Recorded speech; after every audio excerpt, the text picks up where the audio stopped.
नमो भगवते वासुदेवाय। नमस्कार दोस्तों, आज के इस वीडियो में हम पुरुषोत्तम मास महात्म्य की कथा 9वें अध्याय के बारे में वर्णन करने वाले हैं।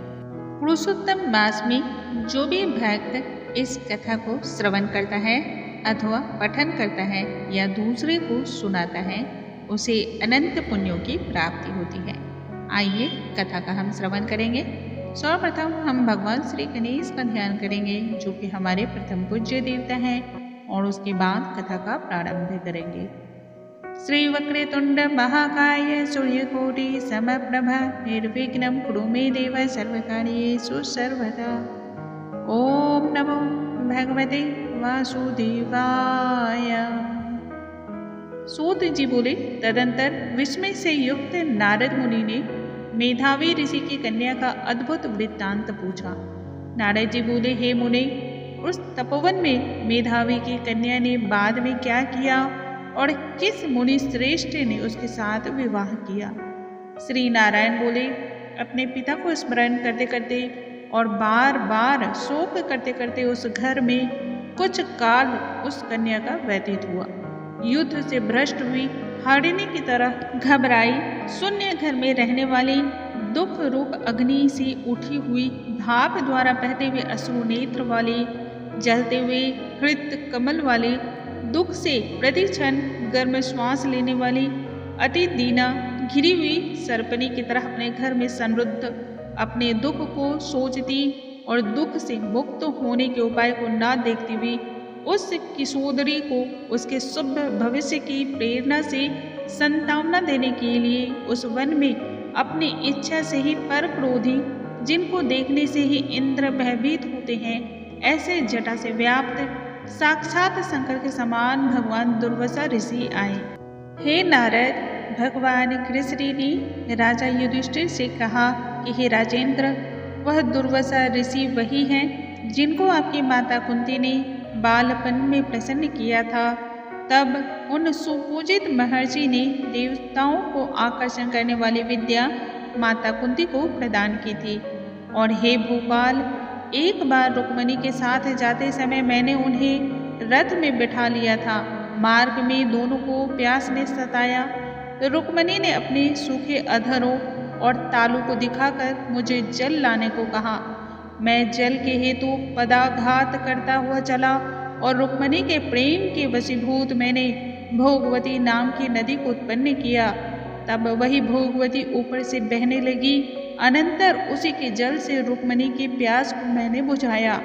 इस प्रकार रुक्मणी की प्यास का बुझना देख उसी क्षण अग्नि की तरह ऋषि दुर्वासा क्रोध से जलने लगे और प्रलय की अग्नि के समान उठकर ऋषि दुर्वासा ने मुझे शाप दिया और बोले, बड़ा आश्चर्य है, हे कृष्ण, रुक्मणी तुमको सदा अत्यंत प्रिय है, अतः स्त्री के प्रेम से युक्त तुमने मेरी अवज्ञा कर अपना महत्व दिखलाते हुए रुक्मणी को इस प्रकार पानी पिलाया, अतः तुम दोनों का वियोग होगा। इस प्रकार उन्होंने शाप दिया था।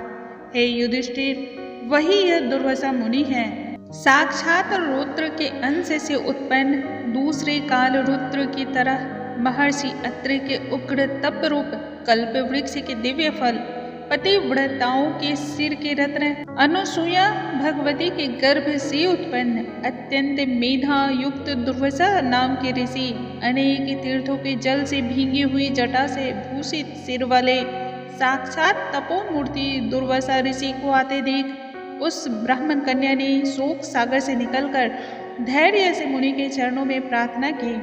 प्रार्थना करने के बाद जैसे वाल्मीकि ऋषि को जानकी अपने आश्रम में लाई थी, वैसे ही वह कन्या भी ऋषि दुर्वासा को अपने घर में लाकर अर्ध पाद और विविध प्रकार की जंगली फलों और पुष्पों से आतिथ्य करके वह कन्या विनय करती हुई बोली, हे महाभाग, हे अत्रि कुल के सूर्य, आपको प्रणाम है। हे साधु, मुझ अभाग्या के घर में आज आपका शुभ आगमन कैसे हुआ? हे मुनि, आपके आगमन से आज मेरा भाग्योदय हुआ है, अथवा मेरे पिता के पुण्य के प्रवाह से प्रेरित आप मुझे सांत्वना देने के लिए ही मुनि सत्तम आए हैं। आप जैसे महात्माओं के पांव की धूल जो है वह तीर्थ के रूप में है, उस धूल का स्पर्श करने वाली मैं अपना जन्म आज सफल कर सकी हूँ। आज मेरे सभी व्रत भी सफल हुए। आप जैसे पुण्य आत्मा के जो मुझे आज दर्शन हुए, अतः आज मेरा उत्पन्न होना और मेरे सभी पुण्य सफल हैं। ऐसा कहकर वह कन्या दुर्वासा के सामने चुपचाप खड़ी हो गई। तब भगवान शंकर के अंश से उत्पन्न दुर्वासा ऋषि मंद आतिथ्य से संतुष्ट और प्रसन्न होकर बोले, हे पुत्री, तू बड़ी अच्छी है। तूने अपने पिता के कुल को ताड़ दिया।